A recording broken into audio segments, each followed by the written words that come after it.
नमस्कार दोस्तों, स्वागत है आपका भास्कराचार्य क्लास में। दोस्तों, हमने पिछले वीडियो में राजनीतिक विज्ञान का पाठ दो ध्रुवीयता का अंत पढ़े थे।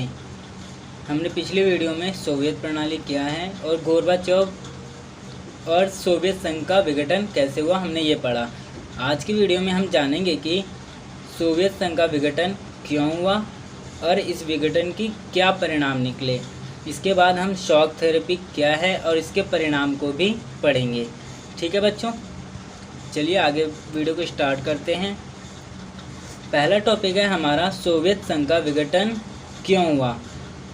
दोस्तों, ये क्वेश्चन वेरी इंपॉर्टेंट है एग्ज़ाम पॉइंट ऑफ व्यू से। ये कई बार क्वेश्चन 6 नंबर में पूछा जाता है, तो इसे अच्छे से पढ़ें। पहला कारण क्या है दोस्तों विघटन का, कि लोगों की आकांक्षाओं को पूरा ना कर पाना। जो सोवियत संघ था, लोगों की आवश्यकता, जो बुनियादी आवश्यकता होती है वो क्या होती है, शिक्षा होती है, रोजगार देना होता है। तो इन सारी आवश्यकताओं को पूरा नहीं कर पा रहे थे सोवियत संघ, तो लोगों की आकांक्षाओं को ठेस पहुंची। दूसरा कारण क्या है, गतिरोध अर्थव्यवस्था। गतिरोध का मतलब यह है कि जिस फ्लो में सोवियत संघ की जो अर्थव्यवस्था चल रही थी, जिस लय में वो गतिरोध हो गई, वो पटरी से नीचे उतर गई। अब ये क्यों हुआ, उनकी अर्थव्यवस्था क्यों लड़खड़ाई, इसका 2 कारण है। पहला, जो संसाधन था, सोवियत संघ का संसाधन का उपयोग कहाँ कर रहा था, वो हथियार निर्माण में कर रहा था। ठीक है। दूसरा, संसाधन का उपयोग पिछलग्गू देश कहाँ के थे, पूर्वी यूरोप के जो पिछलग्गू देश थे ना, उनके विकास में खर्च कर दिया इन्होंने संसाधन को। क्यों किया उनके विकास में, क्योंकि अगर उनको संसाधन की सहायता नहीं देंगे तो पूर्वी यूरोप के जो पिछलग्गू देश हैं वो सोवियत संघ के साथ नहीं आएगा, इसलिए उन्होंने इनको संसाधन की सहायता मुहैया करवाया सोवियत संघ ने। ठीक है। तीसरा हमारा क्या है, जनता में पश्चिमी देशों के प्रति जागरूकता। अब इसका मतलब क्या है ये समझिए। सोवियत संघ की जो सरकार है जनता को बेवकूफ़ बना रही थी कि वो पश्चिम मुल्क से अच्छा है। ठीक है। और जो पश्चिमी मुल्क जैसे हथियारों में और जैसे प्रौद्योगिकी में पश्चिमी मुल्क की बराबरी कर चुका है या उनसे बेहतर है। लेकिन जब सोवियत संघ की जनता को या नागरिक को पश्चिम देशों के बारे में पता चला कि पश्चिम देश हमसे कहीं ज़्यादा बेहतर है, उनके हथियार ज़्यादा है, प्रौद्योगिकी में उनकी इंफ्रास्ट्रक्चर अच्छी है, ठीक है, तो उनके प्रति जागरूकता बढ़ी, तो उन्होंने अपने सरकार के विरुद्ध आवाज़ उठाई। ठीक है बच्चों। एक पार्टी का प्रभुत्व, ये हमारा 5वां कारण है। एक पार्टी का प्रभुत्व, वहाँ पे सीपी यानी कि कम्युनिस्ट पार्टी का प्रभुत्व था, हम सब जानते हैं। ये प्रभुत्व कितने सालों तक रहा, 70 सालों तक। और जब एक पार्टी का प्रभुत्व रहता है तो हमें पता है जो सरकार है जवाबदेह नहीं रह जाती, अब मनमानी चलाती है। तीसरा, इन सब के कारण भ्रष्टाचार भी काफ़ी बढ़ गई थी। ठीक है। और जो चौथा कारण है, एक दल का प्रभुत्व, जो सत्ता का केंद्रीकरण। सत्ता का केंद्रीकरण का मतलब क्या है, जो सारी शक्तियाँ जो होती है ना एक ही पार्टी के हाथ में होती है, इसे सत्ता केंद्रीकरण बोलते हैं। कुछ भी जो संस्था होती है सारा सब पर नियंत्रण रखती है और अपने मनमानी चलाती है। प्रशासन में खुलापन नहीं था। प्रशासन में खुलापन का मतलब ये है कि जो भी रणनीति अपनाती या फिर कानून बनाते वो केवल अपने तक ही सीमित रखते। ठीक है। पार्टी में, ये हमारा छठा पॉइंट है, पार्टी में अधिकारियों को आम नागरिक से ज़्यादा विशेषाधिकार मिलना।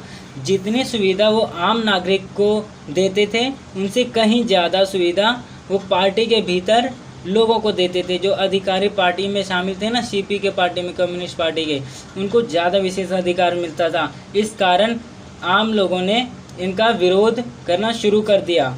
गोर्बाचेव की नीति, ये हमारा 7वां पॉइंट है बच्चों, इसे देखिए। गोर्बाचेव की नीति क्या थी। गोर्बाचेव हमने पढ़ा 1985 में राष्ट्रपति बने। सोवियत संघ को संभालने के लिए उन्होंने कुछ रणनीतियाँ अपनाई। वो रणनीतियाँ थी अर्थव्यवस्था को सुधारना, पश्चिम देशों की बराबरी, लोकतंत्र बहाल करना। अब ये जो नीतियाँ गोर्बाचेव ने अपनाई ये गलत तो नहीं है, एक तरीके से सही है, लेकिन जो जनता है जनता में पहली अर्थव्यवस्था बिगड़ने के कारण बहुत ही रोष पैदा हो गया था। तो वो चाहती थी कि जल्द से जल्द गोरबाचेव ऐसी नीति लाए जिससे कि हमारी अर्थव्यवस्था पटरी पर आए और इनके रहन सहन अच्छी होए, इनका देश एक प्रबल रूप ले सके। इन सब के कारण जो ये गोरबाचेव की नीति थी ये असफल रही, क्योंकि जनता की आकांक्षाएं उमड़ उमड़ कर सामने आ रही थी। और साथ ही जो गोरबाचेव की नीति में और जो कम्युनिस्ट पार्टी के जो नेता थे वो नहीं चाहते थे कि गोरबाचेव ऐसा सुधार करे, तो उन्होंने भी गोरबाचेव का विरोध करना शुरू कर दिया। एक तरफ तो जनता ने इनका विरोध किया क्योंकि स्लो नीति चला रही थी, दूसरी तरफ जो इनके पार्टी के जो नेता थे उन्होंने इसका विरोध किया क्योंकि वो नेता जो नहीं चाहते थे कि गोरबाचेव सुधार करे। तो गोरबाचेव की सरकार गिरने का यही कारण है कि जनता और उनके पार्टी के नेता द्वारा उनका विरोध किया गया। ठीक है बच्चों, ये थी हमारी गोरबाचेव की नीति। अब तीसरा हमारा क्या है, राष्ट्रवादी भावना का उदय। राष्ट्रवादी यानी कि देश प्रेम की भावना। लोगों को वहाँ पे हमें पता है सोवियत संघ में कई सारे देश थे। अब कई सारे देशों के लोगों को अपनी देश की स्वतंत्रता की भावना आने लगी कि हम एक अलग राष्ट्र बनाएं। ऐसी भावना ने सोवियत संघ का विघटन का रूप दिया। ठीक है बच्चों, अब जब इन सब के कारण विघटन हो गया सोवियत संघ का, तो इसके क्या परिणाम निकले। अब हम इसके परिणाम को जानेंगे सोवियत संघ के विघटन का। ठीक है दोस्तों, पहला परिणाम यह निकला कि शीत युद्ध के दौर की समाप्ति हो गई। शीत युद्ध के दौर की समाप्ति, हमें पता है कि 1945 में शीत युद्ध का शुरुआत हुआ था। इसमें दो थे, एक अमेरिका था और एक सोवियत संघ था। इन दो महाशक्ति थे। अब इन दोनों के बीच शीत युद्ध का दौर चला। जब सोवियत संघ का विघटन हो गया तो शीत युद्ध का दौर भी समाप्त हो गया, क्योंकि सोवियत संघ ही नहीं रहा तो शीत युद्ध भी समाप्त हो गई। दूसरा, हथियारों की होड़ पर रोक।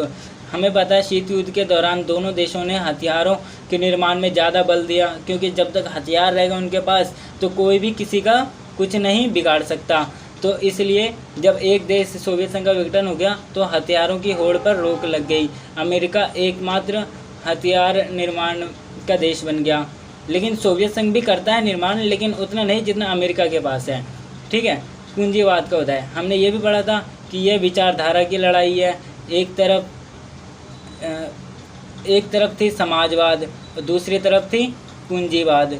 पूंजीवाद कहाँ थी? अमेरिका में। और समाजवाद जो थी सोवियत संघ में। जब सोवियत संघ का विघटन हो गया तो समाजवाद भी नहीं रहा, कौन रहा? केवल पूंजीवाद। तो पूंजीवाद का उदय हुआ। हमें पता है पूंजीवाद में क्या होता है, लोगों का व्यक्तिगत नियंत्रण होता है संसाधन पर, राज्य का कोई नियंत्रण नहीं होता।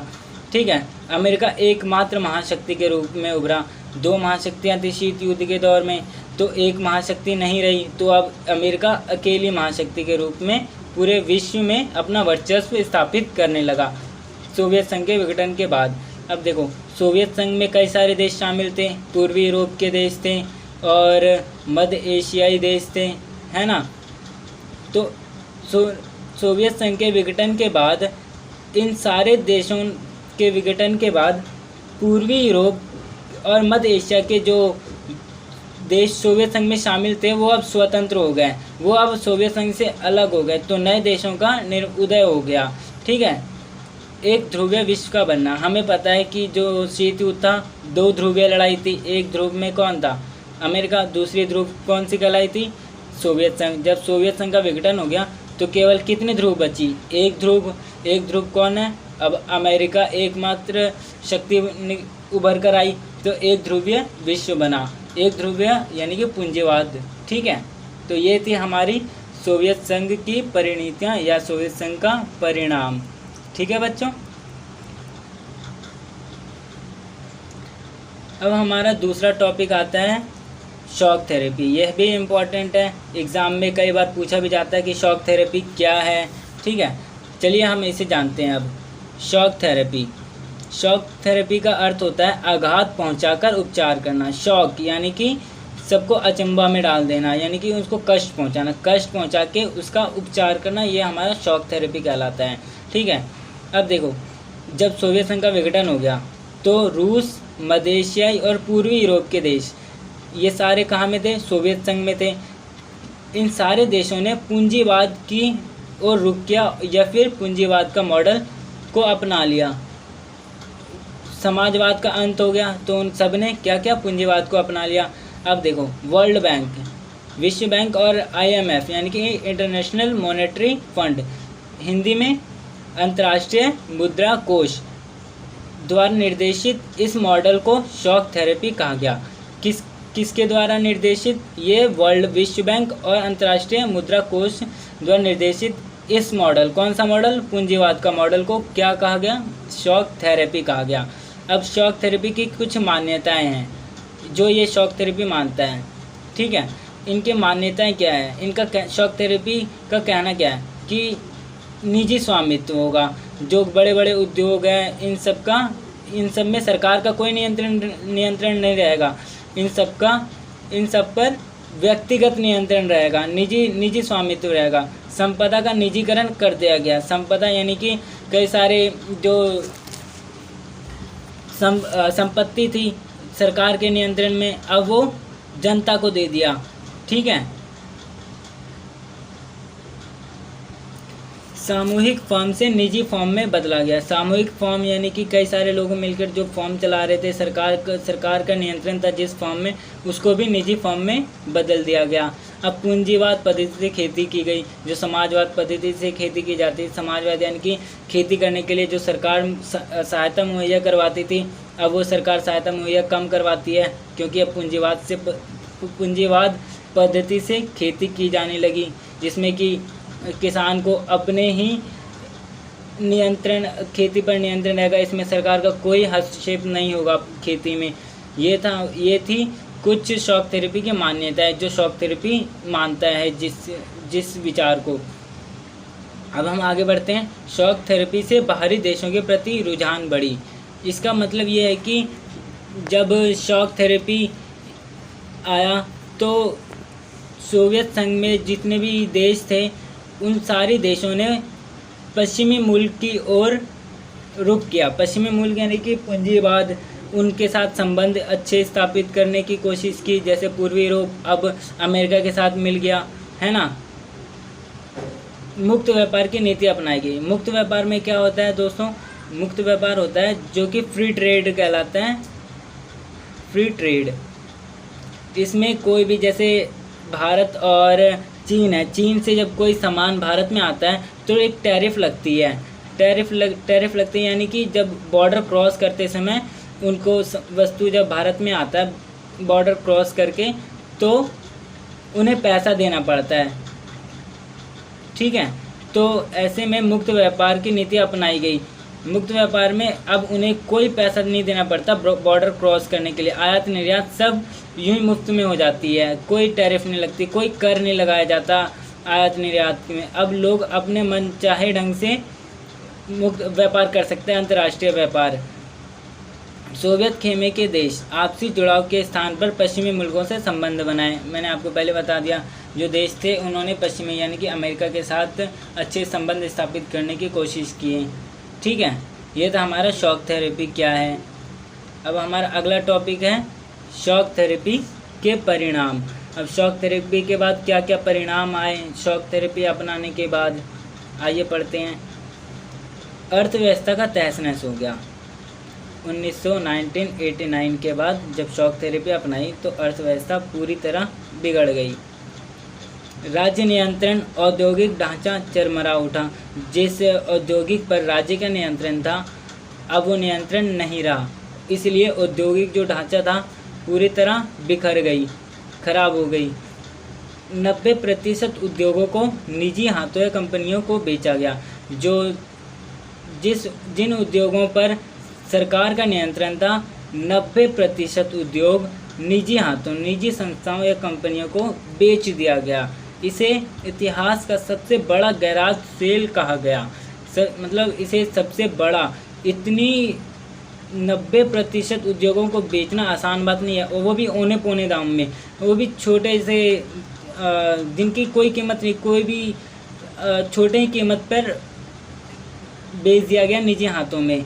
ये इसे इतिहास का सबसे बड़ा गैराज सेल कहा गया। इस महाबिक्री में नागरिकों को अधिकार पत्र दिए गए, लेकिन धन के लिए उन्होंने काला बाजारी को भेज दिया गया। जिन्हें भी ये उद्योग दिया और उनके साथ साथ उन्हें अधिकार पत्र भी दिया गया कि तुम इस पर तुम्हारा अधिकार है, लिख कर दिया गया उसको, लेकिन किसी को अपने धन के लालच के कारण उसने सारा काला बाजारी के हाथों भेज दिया। ठीक है। रूसी मुद्रा रूबल में गिरावट आई। रूसी मुद्रा रूबल में गिरावट आई। रूसी मुद्रा की रूबल में गिरावट आने के बाद क्या हुआ? मुद्रास्फीति बढ़ी। मुद्रास्फीति यानी कि महंगाई बढ़ी। ठीक है।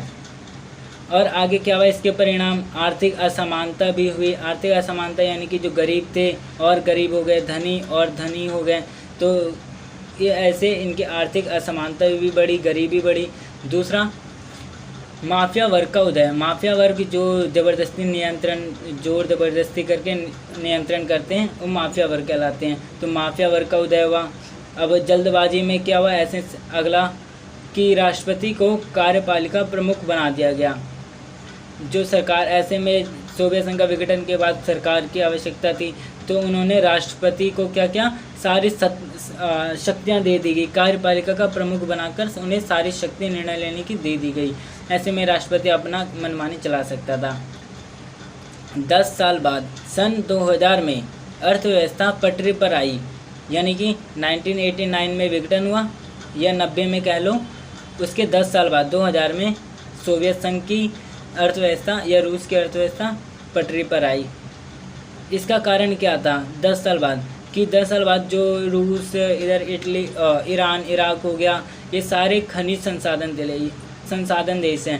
यानी कि यहाँ पे तेल, प्राकृतिक गैस, ये सारे धातु, इन सारे संसाधन की सुविधा यहाँ पर है। ये यहाँ पे उत्पादन ज़्यादा होता है, तेल का, प्राकृतिक गैस, इन सारी संसाधन का उत्पादन ज़्यादा होता है। और ऐसे में उत्पादन ज़्यादा होने के कारण ये निर्यात करने लगे। जब कोई देश निर्यात करता है तो उसकी अर्थव्यवस्था ज़्यादा मजबूत होती है। तो ऐसे में 10 साल बाद सोवियत संघ की अर्थव्यवस्था पटरी पर आई। यह थी हमारे शॉक थेरेपी का परिणाम। सो होप सो दोस्तों आपको अच्छी लगी वीडियो, समझ में भी आई। थैंक यू दोस्तों फॉर वॉचिंग। दोस्तों शेयर करो, लाइक करो, सब्सक्राइब करो दोस्तों।